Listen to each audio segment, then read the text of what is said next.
All right, so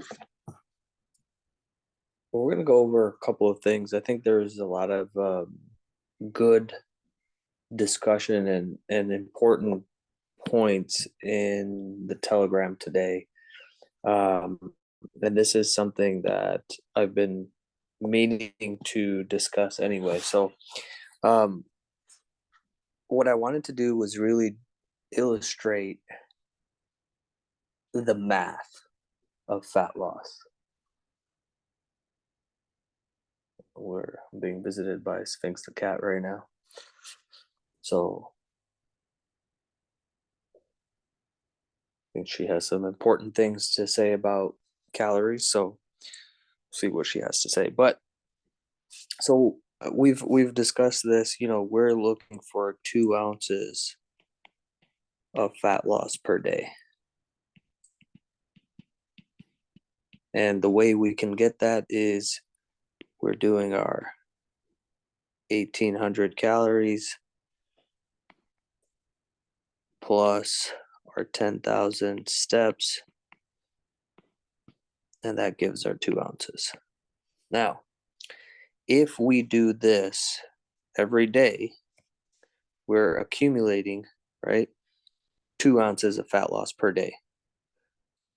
We need to zoom out and remember the numbers. For example, 3,500 calories are in a pound of fat. Okay, a pound of body fat. When we're doing this right here, we're most likely going to be in a 500 to 700 calorie deficit for most people. So that means about every 7 days, I'm getting around 3,500 calories used more than came in. Okay. We have to remind ourselves and set that foundation, right? And again, this is chemistry. This is not like something somebody made up.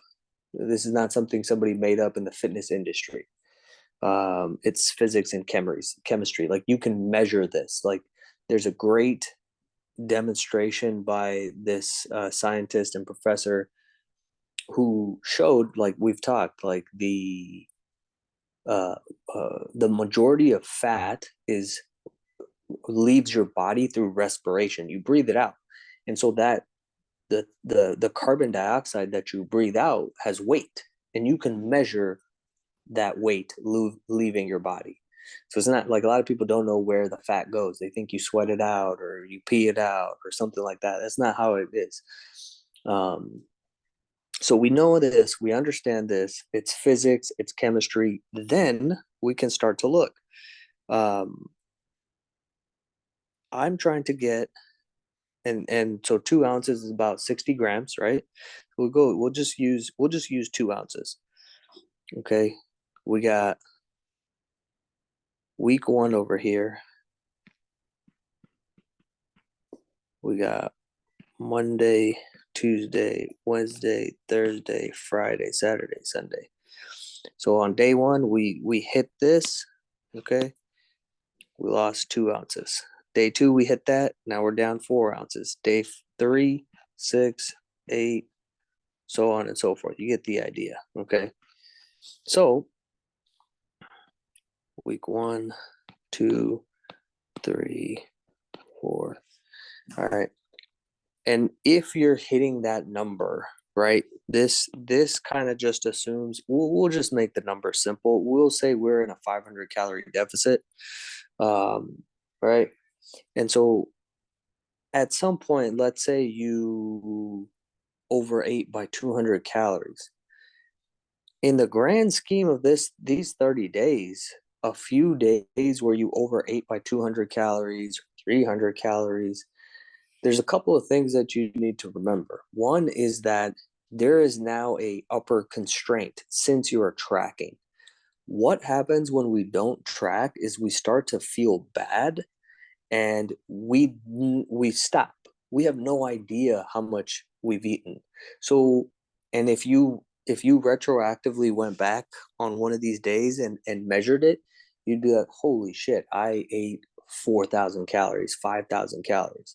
So this 3,500 calorie deficit that we're creating in a week, you could undo in a couple of days if you went over, did track, you actually consumed 4,000, then you feel shitty, and then you're like, whatever, okay, I'll start on Monday. And then on Saturday, you do another 4,000, and then Sunday, you're feeling real bad, but the game's on and you're whatever, and you're like, okay, I'm going to start tomorrow. Today's the last day. And then you end up consuming 6,000 calories. So your 3,500 calorie deficit has now been blown out of the water. You set yourself back an entire week. And by the time Monday rolls around, you probably don't feel good on top of everything else. So the downward spiral just continues versus, and this is not, instead, if you had tracked and you are tracking, even if you go over, the problem is not going over 200 calories, because even if you go over 200, you're still in a 300 calorie deficit. And for a lot of us, it might be more than that, right? And so okay, you went over, but you tracked everything. So okay, I'm over by 200 calories. You're still in a deficit. You had a constraint there, right? Because you're tracking. And rather than 4,000 calories on that Friday, it was 2,000 calories or 2,100 calories. Now you are, and if you have equanimity, like we discussed, if you have equanimity, you're not going to feel like you're not going to feel shitty come Saturday morning or even Friday night. You're going to continue tracking because you know the math. You know that it doesn't matter, right? A little bit here and there is like if you put a drop of food coloring into a pool, it washes away in the sea of consistency, right? Like that's insignificant. And so um, Sphinx is back. Um, so you're not feeling bad. The math. So Saturday morning, you're just continuing to do what you need to do. And so again, you hit 1,800 again on Saturday, and so now you're continuing the process. The big thing that people mess up on is that since they feel bad, they stop, or they have too many days where they weren't weren't tracking. Versus if you just don't feel bad about it and you know the math, then you're going to continue tracking for the rest of the week because you know it doesn't matter. And so over the course of these 30 days, right, maybe this second week, you continue on. Let's say you're at 16, 18, 20, 22. This is that Friday, right? And this is where let's even go crazy. Let's say we overate by 500 calories. So you're at 23. So you basically, that's you didn't lose any fat that day, right? So guess what? You're still at 22. It's all good. And since the following day, since you weren't feeling bad and you know the math, you're back at 1,800. Guess what? Now you're at 24. Same thing on Sunday. Now you're at 26 ounces. So this just keeps adding up. Okay. Let's say another one happens right on this following Monday. And so rather than adding 2 ounces to your fat loss, you're at a zero. You're still at 26. Okay. 28, 30, 32. All right. 3 weeks in, even though you had 2 days where you typically would have been like, oh, I messed it up, those 3 days would have turned into 4, 5, 6 days, maybe an entire week before you got back on. You capped it at 2 days of just a few extra calories, and you still kept going. So now you're continuing to rack up these ounces. Okay. The biggest roadblock that you will have is going to be your emotional state of being. That is why equanimity is so important to set the foundation, and then the math, the actual chemistry. Okay. You can see, like, you've lost a pound, you're down a pound of fat here. In this third week, you're down 2 pounds, right?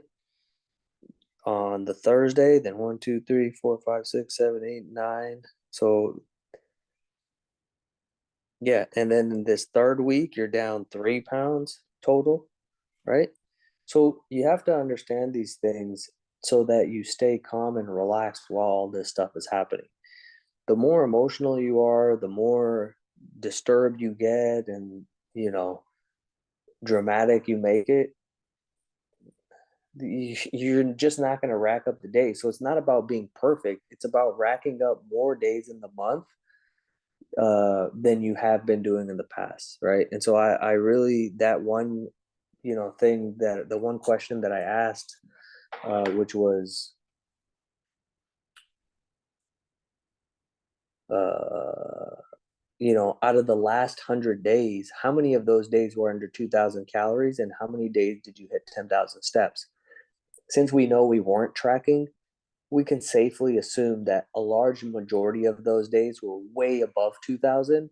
And, the steps, you can just look at your phone, and, exactly where you were. And we were not at 10K. So since we're tracking and we're doing this, we're going through the lessons, and we're implementing this new operating system.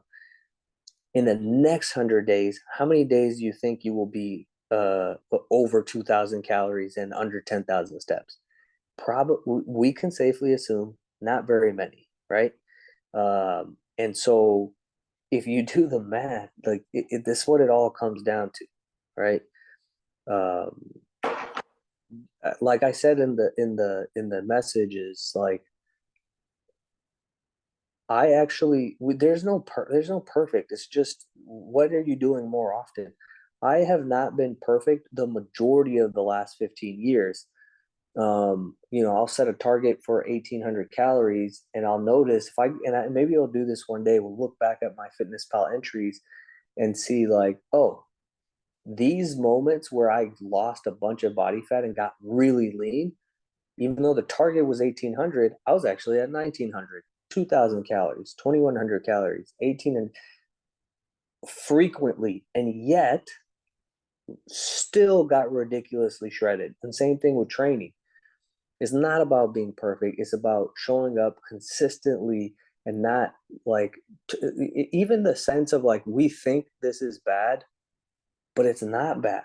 It's not there's no meaning behind it other than the one that you ascribe to it. I need to find this thing. I just heard the quote. I want to say it's in this book by Maxwell Maltz. But he's talking about learning, and that's my continuous reminder, is that you're learning a new skill. In any other skill you learn, if you make mistakes, you don't it's not a bad thing. It's part of the learning process. And then you observe it, you make an adjustment, and then you continue your repetition of whatever the skill is.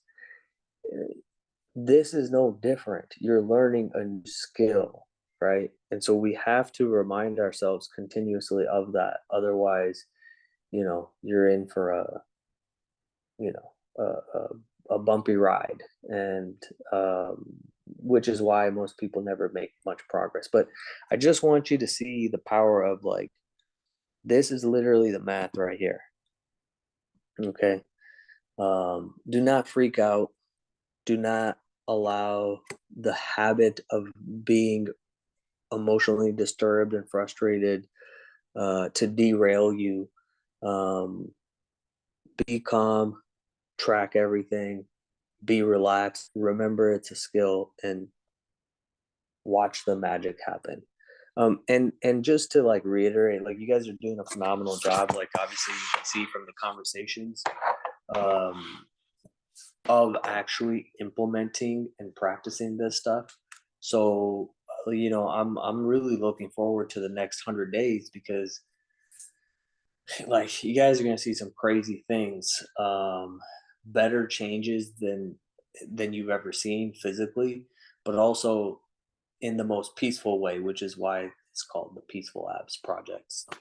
So, we'll leave it at that for today, and then we'll get back to uh, the regular scheduled lessons tomorrow.